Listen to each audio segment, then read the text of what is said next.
Hello viewers, welcome to Civic Space TV. This is Women Rise, Women at the Front Lines. My name is Naika Madrin and I'm so happy to be back.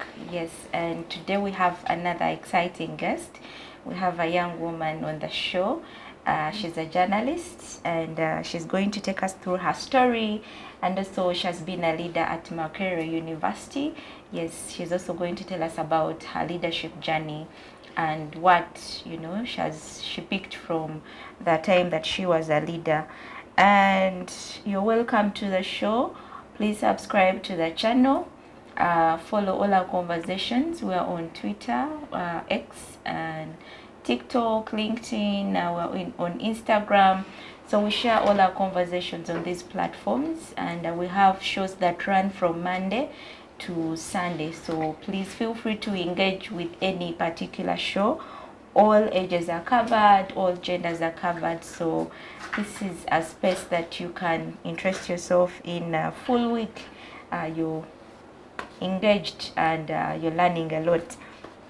Yes, so my guest today is Melissa Ampumuza'S Faith. She's a journalist and she served in the 7th Guild Makerere University as the Deputy Prime Minister. She's so passionate about storytelling and passionate about children and young people and community transformation. Yes, Melissa, you're welcome. Thank you so much, How are Madrin. you? I'm well. Thank you so much for coming through. Thank you for inviting me. It's a pleasure to be here. Yeah, we are so happy that you have come through. We are always here as Women Rise. It's a platform for women, and in particular young women. Yes, we've hosted a number of great women, and here we are with you. Finally. Yes, we know you're doing a lot of work in community, and you've done a lot of work, with students. So we really thought that we could have you here today. You share your story with us. A young woman who is watching us right now will pick something from your story. Yeah, so feel at home and say hello to our viewers. Hello viewers, it's such a pleasure to be here at Women Rise. My name is Melissa Faith Ampumuza'S, and I'm just so glad to share my story with each one of you. Yeah. We are looking forward. Yeah, so Melissa, you've said hello to our viewers. More into who Melissa is. How do you describe yourself to someone who is seeing you for the very first time? What should they know about you? Well, I would say Melissa is a storyteller. She is involved in media and communications. We like to group it as storytelling when you are doing different forms, but I'm so interested in photojournalism and production work. Yes. And I've been so heavily involved in that. I am also a children and youth enthusiast, so much. I believe in empowering children and youth, and I've been so involved in mentorship and capacity building, most especially with high school students. Yes. Beautiful, beautiful. And so Melissa, where are you from? Where are you from? Where did you come from? Your childhood journey. Before we get to know what you're doing, we want to know, where did Melissa start from? Yeah. Many people don't want to believe, but I'm a born of Kanungu district, Chigezi land. But why do you think people don't want to believe? I do not know. Maybe most people say, oh, she's tiny, she's little, so those people are known to be energetic, big, tall, strong. Okay. Yeah, but when they, in the long run, when they realize my inner voice, they believe that I'm from that side. But I've actually not grown up from there. Most of my childhood life has been here in Kampala. Yes. I went to Nakasero Primary School for my primary, went to Trinity College Nabingo for my O-level, and also another amazing place that contributed to my life, Cornerstone Leadership Academy. Yes. Well, after I go to Makerere University, yes. So you're a Kampala child. I'm a Kampala You child. people don't have the experience of growing up from the village, all Walking those, to school. Yes. Okay. Yeah. So your education background or your childhood, which kind of child were you when you're growing up? As a young woman, there's a lot that happens in your life when you're growing up as a young woman, and you're from Kampala. Within there's so many issues, around Kampala. Yes. So some of the things that you remember, memories about your childhood. Yeah. That's really a good one because it also takes me back memory lane. And what was so outstanding is that I was a very outspoken child and so involved in music, dance, and drama. So I'm the one that would be on the stage doing poetry, doing dance, getting those certificates for drama. Yeah, so I was so involved in speech and just going out there. Yeah. Yeah, that explains the fact that you love storytelling. Yes, yes, yes. So There's a background. there's a background to Yeah. what you're doing right now. Yeah. Okay. So after education, after senior 6, which course did you do at university? So interestingly, I actually wanted to do journalism from the time I was 7 years. I knew that that's what I you wanted to do. Any inspiration behind? Did you have someone in the line or family that was into journalism? No, not anyone in journalism, but the spirit lies within my relatives. They have not necessarily done journalism, but they have been so involved in things like photography. But also I have very loud or outspoken parents who are so interested in such a field. So even when many parents would say, no, don't go for journalism, mine were very supportive. Yeah, and it's not that I had a particular person, though I remember Sheila and Huchi were really standing out for me, but just news has a certain hierarchy in a family, has a certain level of importance.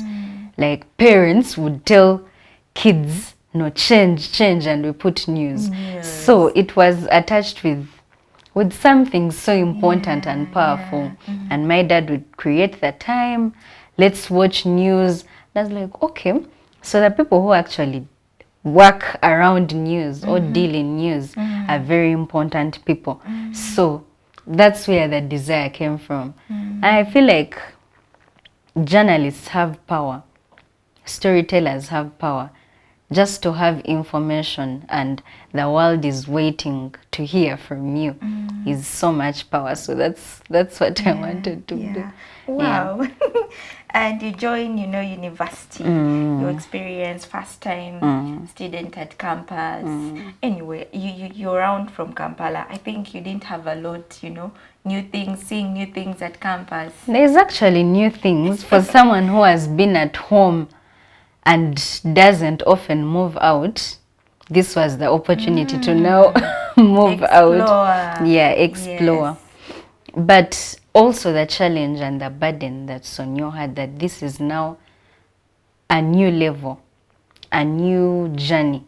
So shine your light, show if you can really handle this or you cannot. And I was so scared that I wouldn't do journalism at campus. I was just praying and luckily I got into the course of my dreams.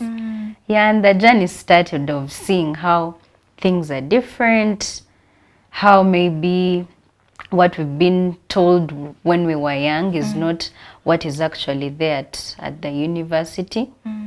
Yeah, and stepping into that, I think that's the place where we become adults. So stepping into my place and exploring things, going into leadership and being a better person, a more mature person, a go-getter. Yeah. Leadership. You talked about leadership. You were part of the 8th, 7th, Guild cabinet at Makerere University as the Deputy Prime Minister. How do you start this leadership journey? from your background, away from home, right from home, childhood experience, did you see yourself as a leader? Did you have any leadership positions when you're still in school? So when I was in primary, I actually attempted. It was like an attempt. I attempted to run for head girl at Nakasero Primary School. Yes. And I actually went through as the second and became assistant head girl in my primary 6. So it was also like a blow of the mind, like, wow, okay, we can actually do this. But from then, throughout my O level, I wasn't involved in school leadership. You know, when you're into music, dance and drama, you're not so into the leadership side. Yeah, but a very fundamental part was at Cornerstone Leadership Academy. It was an A-level school, but also a leadership academy. So I was so invested in leadership studies, character development, public speaking. So it gave me a background of taking up leadership, and in the sense of influence, not just position. So the moment I stepped into university, I started organizing my class. Where are the lectures? Where are the timetables? Let's form a group. Let me help my fellow students. And the spirit or the activity of leadership started from there. So from one level to another, to school leadership at the level School of Languages, Literature and Communication, also took up a role as general secretary. I was just into service, and that's how I now go into saying, I think I can run for. You actually start as GRC, Guild Representative Council, and then from there I became the Deputy Prime Minister. Wow.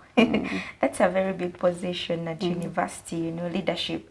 What are some of the issues that you think you addressed during your time, and you think that contributed to students' welfare or well-being?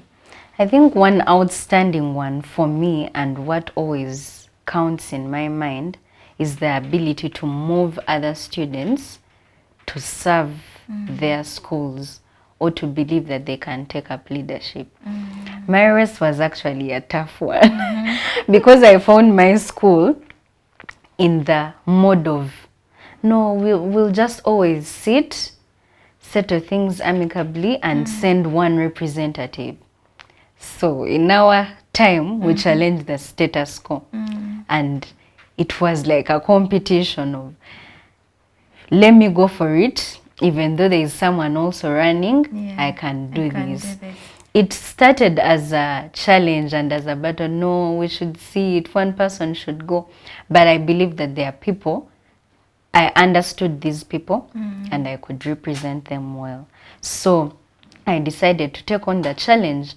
And our class, in the history of leadership, really stood out. Now, it was something tough to believe at the start. Like, you can take up leadership. No, I think it's something of representation just. But no, it's something of believing in the students and choosing that you can represent them and going for it. And the following year, we had more people from our class run for leadership. At the start, we were only 2.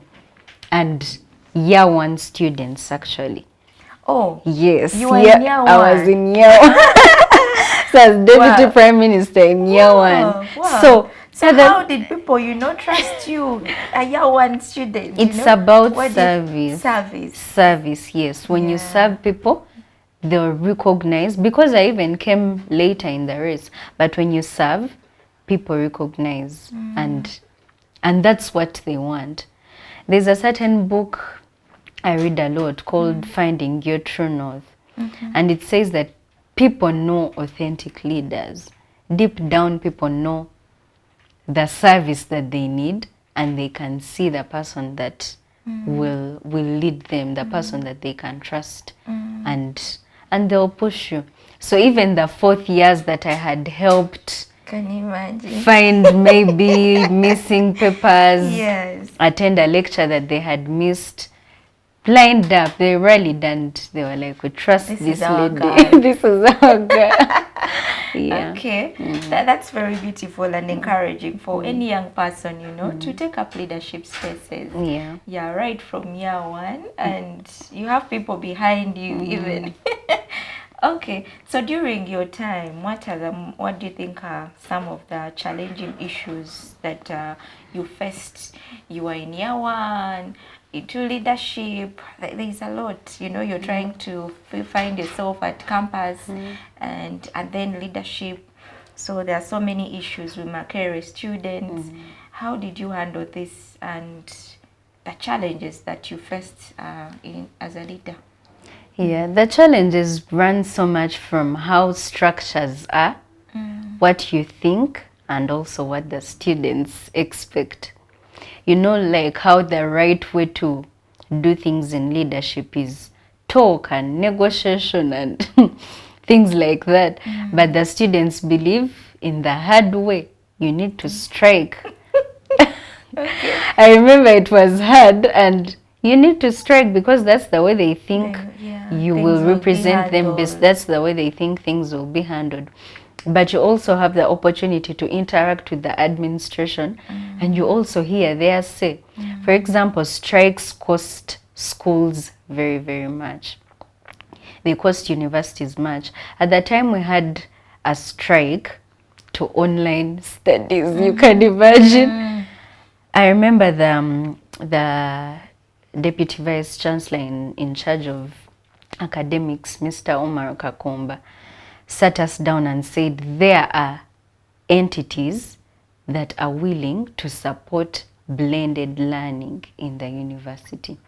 They want to invest in structures that can support online learning. Obviously, that's moving the university from one level to another. But when such people see the university students fighting and striking that they don't want online online classes, they start to discuss, oh, wonder, should we really fund the university? Should we support it? So those are some of the challenges, trying to have a peace talk between the students that you're leading and finding out the better way, and also negotiating with the administration. But also, students, there are people who want different things, not service. There are people who want to take things from you. So when they see a girl in leadership, they're like, this is an opportunity. There are times you would go to certain spaces, maybe a conference, and someone is calling you, and you think, oh, this is an opportunity maybe for us to leverage and expand our network and find connections that can be linkages to support to maybe the students or the school. But you find that someone, the interest is different. They want to support you, but they want you to first meet them somewhere. So that was really also a big challenge. But it's more in the value system and structures. You know, politics has a number of structures different from what you believe in, and what is on ground is different. There are times the temptation to embezzle money is really high, and you're the one person who believes in whatever you believe in. So that was really quite a challenge.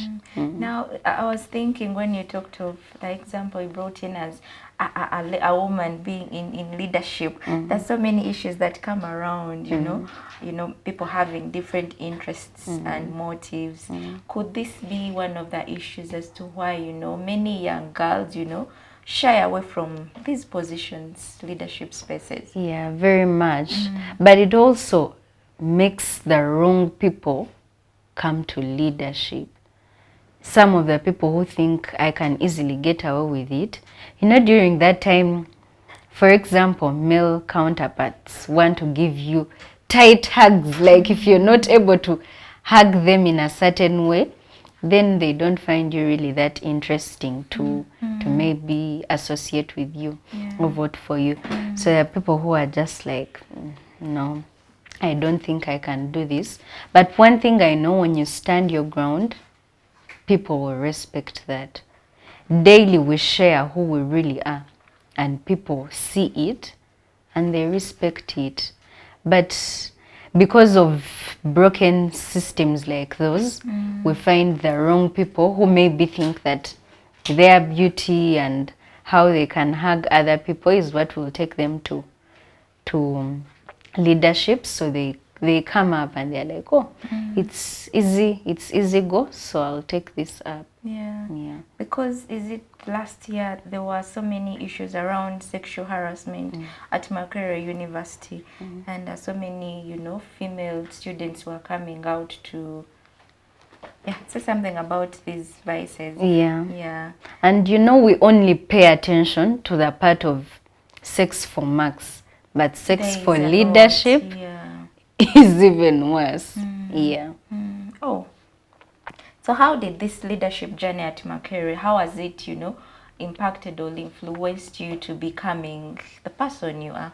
What are some of the opportunities you think you got in touch with, or you got as a leader, and you think these have pushed you to becoming a great person? So number one is mainly exposure, being able to interact with a certain group of people, certain opportunities, because you know you're also involved in representing the university at some level, and also organizing, for example, symposiums. We in our regime, the Prime Minister's office organized a symposium on accountability, and we partnered with GIZ. So being able to also lobby for opportunities, lobby for support, walk into those offices, interact with people. But even the people themselves that you're leading, the students, interacting with them, gives you that boldness and courage to discuss things that matter, that are important, that are not only for your benefit, but also the benefit of other people. So while it was tough and challenging, it was something that made me move one step ahead. And it has also helped me be more bold and fierce towards grabbing opportunities and taking them up. But the one thing that my time as a student leader really helped me with is going back to the values that I was taught from the start. That is in leadership that is based on influence and not just position. Values of being authentic as a leader, helping your people move from one level to another, servant leadership, transformational leadership, being exemplary. Like when you go and you think you're fighting for a leadership that's another kind, what you find there teaches you about the things that you've left, that care about the right leadership, because that is less, that is not easy to find in the communities that we are in. So it took me back to say, wow, right, it's more about transformational leadership, servant leadership, empowering people. And it moved me to be more of a career leader. So I was like, is it all about politics? No. But where I am, how do I serve differently? How do I do differently? How do I stand out? That in journalism, can I be a journalist leader and not just a journalist? To just bring back leadership to every part we are doing. Are you a business lady? How are you a leader there? Are you a social worker? How are you a leader there? Yes. Yeah, you know, Melissa, when you kept talking and mentioning other, you know, areas where people can be leaders, yeah, it's a beautiful thing. Many of us think leadership is only politics. Yeah. So to a girl who is watching us, it's not only politics that you can, you know, be a leader, but right from your community, right from your career, right from your business, you can always take on leadership. Yes. Thank you, Melissa, for that. And your journalism story, how is the experience so far? What drives your, your passion for storytelling? Yes, so what really drives me is more in informing people. The power that we have to have access to information. And people really respect the media. Well, today it's debatable. Yeah, because well, today it's debatable. yeah, There are very many people who still believe in media. But just like I said, matching it with leadership, being the right people. For example, as societies today break and media is, people say, is not trustworthy, and we have the rise of citizen journalists, like everyone can share information whenever they want. So now, as the right leaders in journalism, how do we build credibility? So that desire to be a credible person, give the right information. But I feel like with journalism, with storytelling, I can be different roles. I can be a policewoman, I can be an engineer, I can be a politician at the same time. Just being able to experience these people's lives and share them with other people. Yeah, but the interest so much, anyway, as a Media Challenge Initiative alumni, is solutions journalism and narrative changing or narrative shaping journalism, where we do not only do stories just for the sake, but we do good stories. We show the things that work. We talk about things that show a different image of Africa. Yeah, things like that. For example, I've done a story on Bachiga Nation. Like, we have things that are trying to preserve our culture. As culture is breaking, we have things that are contributing to it. Young people just gather at Bachiga Nation and have fun. There's a display of traditional meals, traditional drinks, traditional dances, things like the drums and the hats. So all that, there are things in our communities that are worth telling, that are worth sharing. And it's just a ground for us to come together, talk about things, and you do not know who is listening, you do not know who is watching and what they can pick. True. Yeah. Yeah. And with the trends these days, as you mentioned, we have so many citizen journalists. What makes you a different or special storyteller from the so many that we see around? Yeah. Yeah, so it takes me back. What makes me different is, well, besides the training that I have been taken through, which contributes so much to who I am, is the thing of a journalist leader. And a journalist who will do things that do not just shock the world, but bring them to brainstorming and enjoying what's available. Yeah, like we need to go to the end where when we share information, the person that listens to it finds a solution for what they have been looking for. When we share information, someone appreciates, for example, what Uganda has. So narrative shaping, intentional journalism, not just sharing information. And it even goes to the way we behave on social media. Will you just share a gruesome image on WhatsApp without warning people, for example, about what you're going to share? Will you share things which you're not sure about? Will you be a fact checker? So we need to incorporate all those things. It's more in being a humane journalist that you do things with consideration of other people. Yeah. How has social media impacted, your work? Yeah, the current trends of social media. There's so many media platforms these days. Yeah, how do you think these platforms are maybe helping you as a person and your career as a journalist? I think social media shouts out what we need or what we should see. and we don't realize. So at Media Challenge Initiative, Host Switch Africa, we like to say that we are no longer voices to the voiceless, we are amplifying the voices of people. The trends in social media tell us it's not just fun or showbiz. They really tell us what's happening in society. So it's actually an opportunity for us to see what's the trend. Oh, this is the trend. So it helps us realize the gaps, but see also the things that people are battling with or interested in.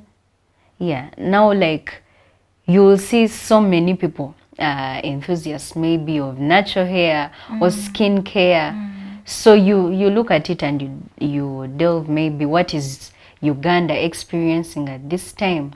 What is the side of Africans? Are we being represented? Are we not? Yeah, it's just an opportunity for us to actually see into people and what they are talking about. If people are talking about divorce in marriages, that's a gap. So social media, if you use it rightfully, it's an opportunity for us to see what people are talking about. And as a journalist, for example, you'll just see the trend and now be the actual journalist who digs deep, delves, fact checks, and helps to give people the right information.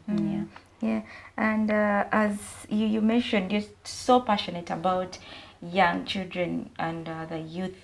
What is the inspiration behind it? Why are you so passionate about these two categories of people? So the one thing is that they always say in everything that you love and you're interested in, what is that one thing that pinches you and you can even shed tears or really get touched? Sometimes we take those things for granted, and at some point I had taken that for granted. But children is that thing that pinches me. Wow. And I feel the concern. Reason being, these are very many people. But even when you look at the news bulletin, it will be a small thing. Even when you look at the leaders who are sharing, it's a small plan for the children and where they want to take them. Yeah, true. Even when we go for meetings, we forget. But then I think a lot about when I was a child, and everyone has those memories that keep coming to them. True. So everyone, no matter how old you were once a child. And you know, you keep thinking of those things. Oh, when we were at school, this happened. Oh, I remember a teacher who told me this. Oh, I remember my mom and dad said this. Yeah. So there are things I've learned, and I just imagine if kids picked them while they were still at that level, while they were still young, it would be a better world if we instill certain things in ourselves while we are still young. So it's just a desire in investing in children, building their confidence, building their ability to critically think, building their ability to read. It really hurts me. You even go to high school, because I've interacted with young children as a Sunday school teacher, but also as but also You're as a Sunday school teacher. Wow. but also as a leadership teacher in high school under a program called High School Leadership Development. So I go to schools and interact with these young people, and you really see that they have the heart and the desire to learn certain things. Just So imagine. it's us who are not giving it the right attention. Yeah, they are very willing. Just imagine when we were in primary or high school. Just think about the leaders, the prefects you had then. You know, we had prefects who were beating fellow students. Prefects who thought when you're a prefect, you eat certain food, you do not do housework. You do not do the housework. But that's the wrong kind of leadership. But because this person has been trained right from primary, when they reach parliament, do you think they're going to do differently? No. Unless there's really a mindset shift somewhere. So children need the opportunity to experience life, and then they can make choices later on. So I'm really an enthusiast. I feel children have so much potential and power, but because we do not care, Yeah, we don't. we leave a lot of it untapped. Yeah. Wow. You raise very important, insights here when you say these leaders way back in school. It's a certain thing that, used to move around leadership in school way back in the days. You're a leader, you test on teachers' food, the powers you have, you don't do housework. So it's really portraying the kind of leadership we have in parliament today. Yes, there's a lot of, power that people entitle themselves to, and you underlook everyone. Yeah. So this is a beautiful thing that you're doing, to see that these children know what leadership should be. Very, very beautiful. And as you're doing this work in schools, you move around schools, what are some of the things that you've interacted with children that they raise, you think that can be addressed right from, our homes into schools, and then as a country at large? So children just really need tools, things that enable them dream and participate. It hurts when you go to schools and you see that even a child is so scared to share what they think. But when you deeply or one-on-one share with them, you see that they have something that they want to share. But it also hurts. So a big percentage of the children at primary level have difficulty in reading and even writing. And I actually usually wonder how these children are promoted To the next class. from one class to another. I question the teachers at that point. But reading and writing skills, they open up your mind. So someone would say, but I know how to read, I know how to write. It does not guarantee you maybe a certain job, but it pushes you to critically think. True. It pushes you to assess things. It pushes you to participate. And when you participate, you have a fair chance. But even when you go to the job you've been assigned to, at least you'll be able to produce a report, and you'll have compelling language or speak the right way, and it pushes you maybe to another level. So you really see a big need in that space for children. But for example, in high school leadership development, where I once served, we talk to prefectorial bodies, and most of the times when we are having sessions, we say that the teachers give us some space and we interact with the students. And the students really have a desire to participate, to contribute, to have a say to what is happening. And the schools are not giving them that opportunity. Most of the times it's more of a designed kind of thing that, oh, we have a prefect, we have this person, you have to follow this, but they are not giving them an opportunity to interact.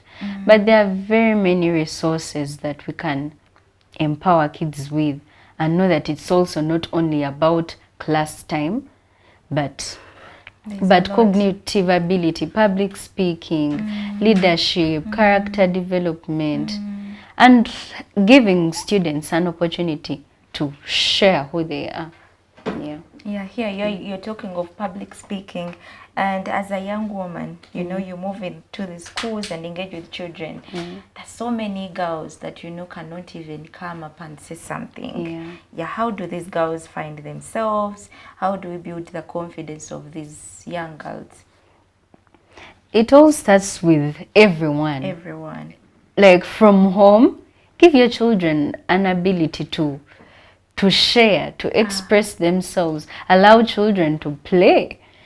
In schools, for example, the school I went to, Cornerstone Leadership Academy, we had public speaking classes.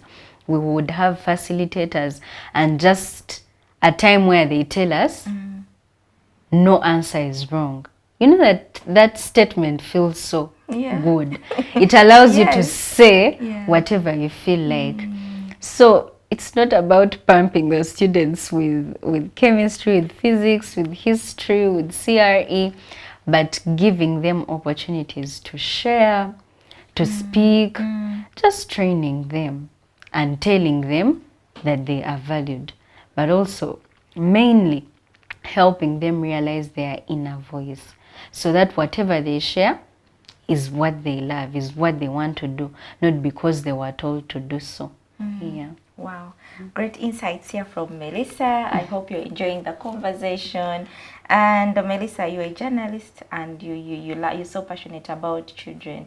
So I want us to connect the dots between social media, the current social media trends, and then our children. How safe are these children, you know, with the social media that is going on around? Truth is, children are not safe with social media. Yeah. Because you know, we are giving kids tablets when they are 2, even when they are 6 months. It's okay for them to have such things, but we need to allow them to go out more, play more, engage with others. And actually, children who interact more with others come out as more caring individuals, more community involved people, because they are socially built. So it's not because it's a trend that we should help the kids rely on social media, but maybe we can utilize it to have our children also participate, not just be viewers, but participate in what is happening. I've seen young people participate with guided support. People like Abigail Mulunji, a child that I've interviewed and interacted with. She's a child journalist. Then there's this child on TikTok who is famous. They usually call him Mr. President.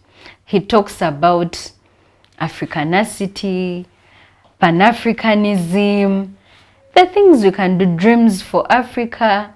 So it's such a big gap. He's called Mr. President. Yes, wow. Mr. President. But I think Raise the Voice Africa, a certain page. So there are children who, there is a gap for children to interact and make content for their fellow children. This thing is more about like audience fragmentation, that if it's social media, then let's have social media for kids where they can they can interact, or where they can get information that's particular to them. We just have to regulate it, because that's not so much the place for children. True. Yeah. Thank you so much, Melissa, for that. She's here telling us how we can regulate our children, mainly while using social media.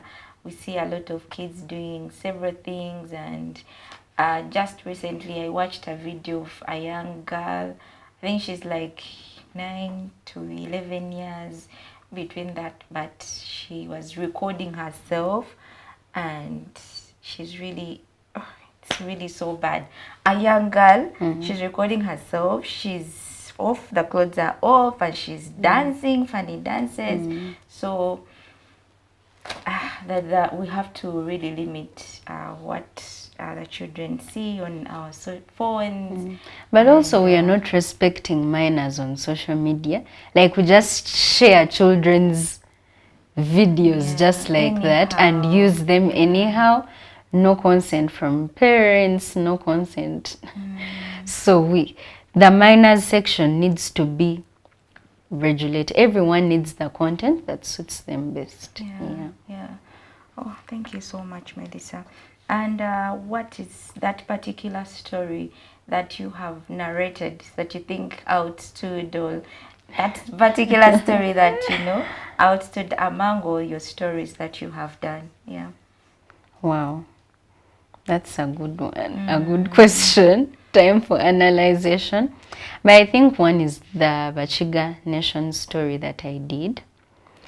Then also I did a certain piece with Solutions Now Africa, when I was in my internship or fellowship program time. So did a story in Arua about refugees from South Sudan that are living in Arua, and how they are building a community that is living harmoniously with the locals in Arua district. So, you know, when we talk about refugees, migrants that come, there's a certain kind of behavior that they have attached to them. Like, oh, they'll do like this. Oh, they behave like this. Landlords say they spoil houses. We've had those things, and we sometimes put it in our minds. But I interacted with these people when I was in Arua, and they told me and my colleague that where we come from, things are different. So when we come here, for us, fighting is normal. Maybe like a gunshot is not something that sounds strange, but within themselves, they are building a community.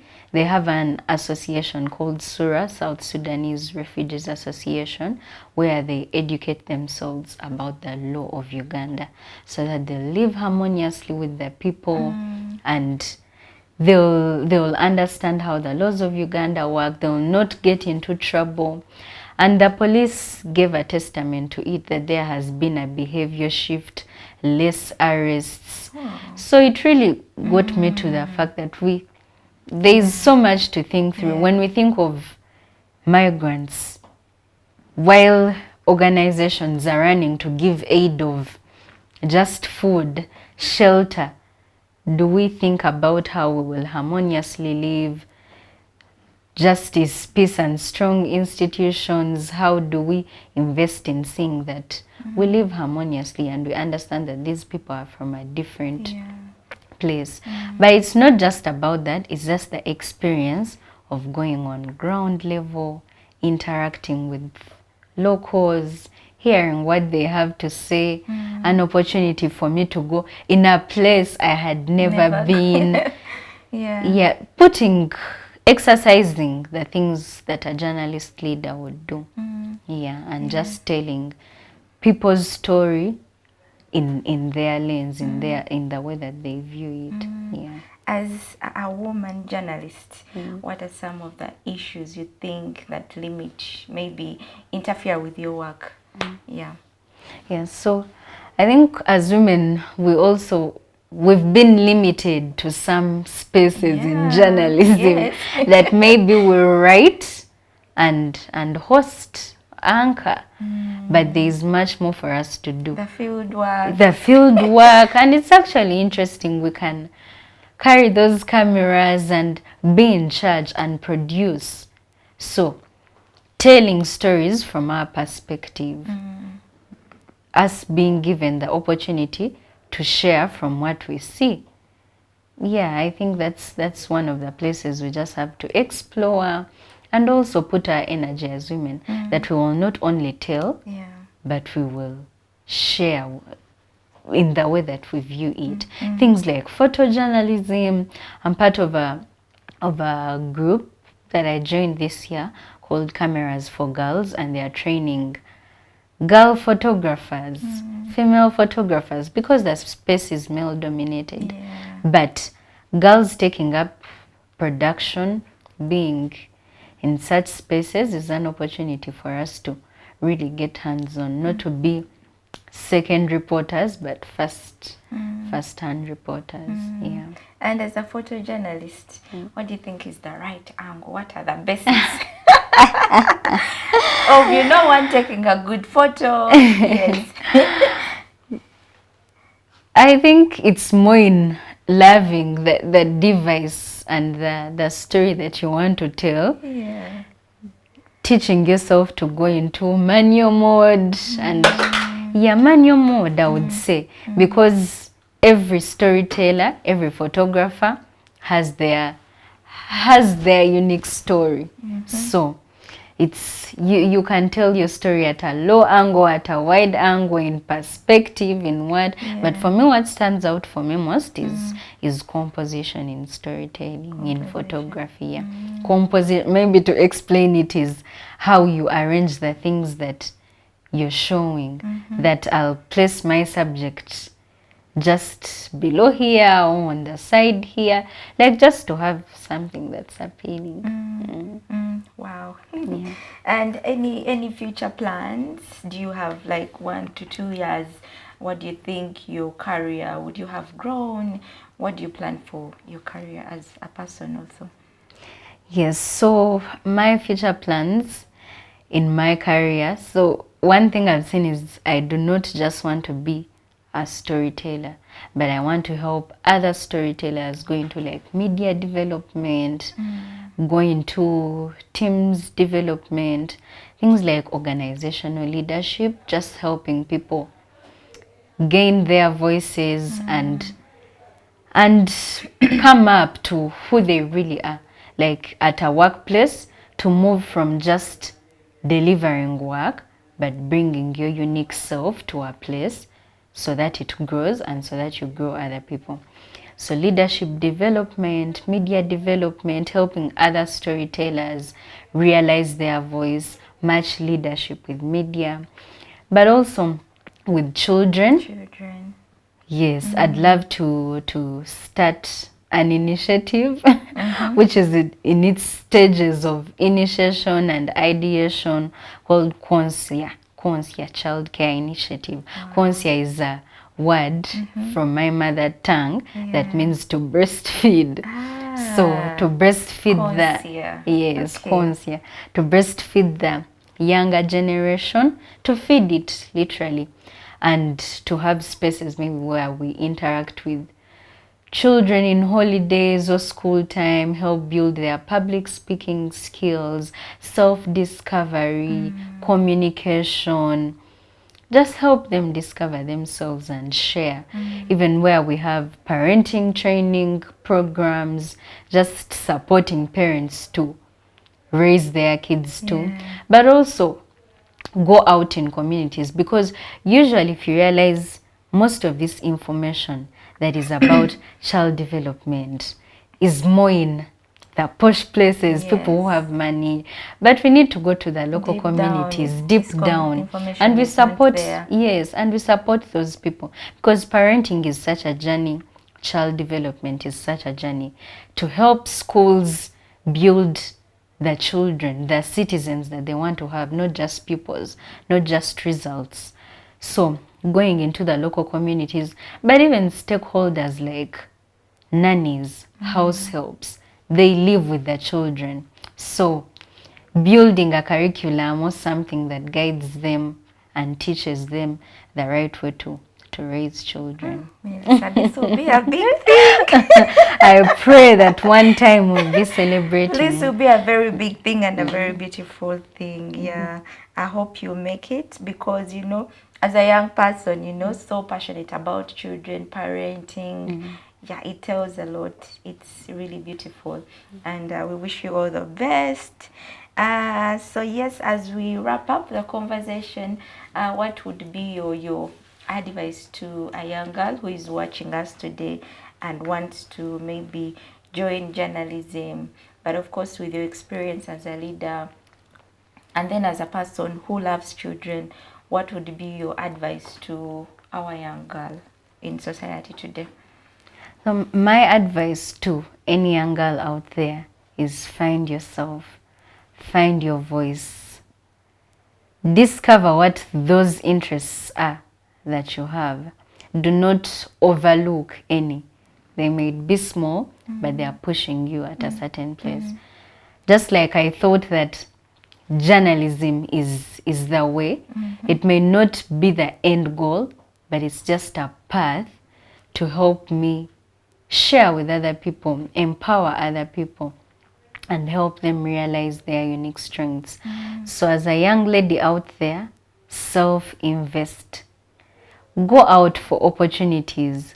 leadership opportunities, public speaking. If it's in your field of interest, there's a photography training out there, go for it. There's a fellowship program out here, go for it.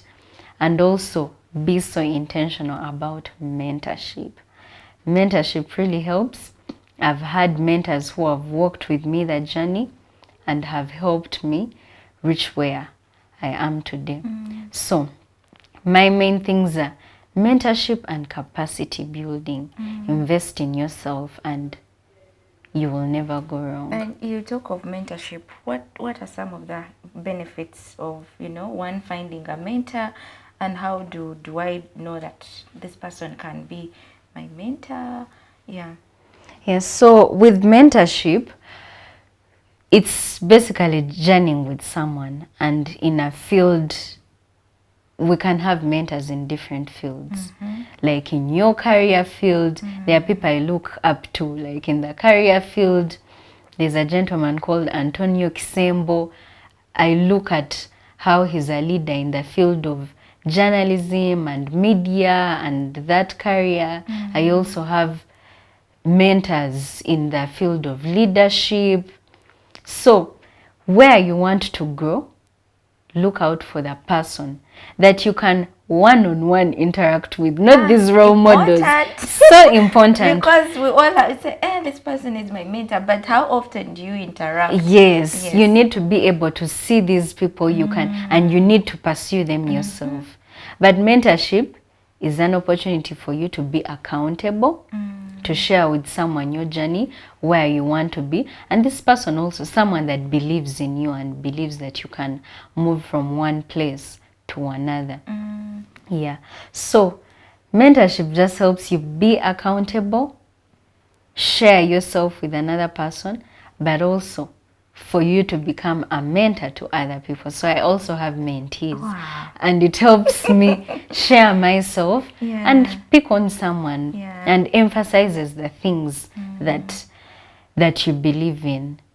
There's one mentor that I'm so consistent with, Gatete Davis, and we meet usually on a monthly basis. He has been a mentor to me in the Africa Youth Leadership Forum, and I journey with him.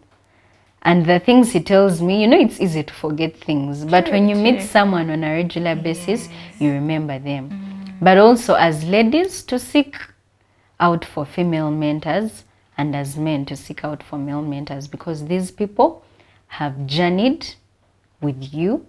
One of my female mentors is Molly Nalwanga Bwanga, who is a mental health and emotional healing coach, and just sharing with such people. She's a lady. She has gone through steps of growing herself, so she understands my experiences. So mentorship and self-investment, go for that course, go for that online training, go for that meeting, attend this civic space engagement. Watch that Women Rise show, listen to that Oprah Winfrey podcast, and you'll grow yourself. Wow, I wish all young people would engage ourselves with such information. There is a lot of information, but then, and also the young people, we are so many, but how we access this information? Some people will tell you we don't have no access to such trainings, we have no access to such opportunities. You're reminding me of something. There's a time I met a certain youth leader, and they were saying that they sent out applications and they received none for a certain program. And I was like, what? But where was this? Like, we are not really exposed. Sometimes we say that opportunities are not there, but there are also opportunities that are hungry and seriously looking for people. So which kind of exposure do we need? Because we have the smartphones, the gadgets. Yeah. We have data. We can always, can always be online and checking. Which kind of exposure do you think young people need to? We need to just attach ourselves to the things that we are interested in. Is it just watching TikTok, or what are the pages that you're following on TikTok, things that align to you, who are the people that you're following, who are the people you're engaging with. On LinkedIn, on X, there are people who can link you to a certain opportunity or another. Yeah. You've heard, right, from Melissa. Yes, there's a lot of opportunities that you can find on social media. Just interest yourself with what you want to do. Find your mentors, have a mentor, but not only, you know, just looking up to someone that, yeah, that's the person I look up to. You have to keep engaging with these people so that, you know, you move together and you're able to be helped. Yeah, thank you so much, Melissa, for coming through. And your last remarks to your friends, your family, or to anyone that is watching us. Yeah, maybe my last remarks to my family, my friends, my cornerstone family, mentors, and people I've journeyed with. It's just such a pleasure to have people that believe in you. It's a privilege to have people that allow you to share yourself, your unique self. So I appreciate those that say, I believe in you, and just share yourself. Yeah. And just keep sharing yourselves too. Yeah. Yeah, keep sharing yourselves, your stories. You never know. One time you're sharing and there's a big opportunity that you will land on. Yeah, thank you so much, Melissa, for coming through. We don't take this for granted. This is a platform for young women, and today we had Melissa on the show. She's a journalist, photojournalist. She's so passionate about children and the young people, and doing a lot of community transformation here and there. So beautiful work that Melissa is doing. You can pick a leaf from her story, pick one or two things. Yeah, she has been a leader. She talked about things that, you know, can help you be a good leader. Not only into politics, but you can be a leader in your journey, your career, your home environment, community, business. Yeah, leadership is not only about politics. Thank you so much to our viewers. You're always wonderful viewers. You come back to watch our shows on Civic Space TV. Melissa also mentioned, please engage with our conversations on Civic Space TV. We have so many programs that run from Monday to Sunday that you can engage with. To the people behind the cameras, thank you so much. And see you next week. Bye.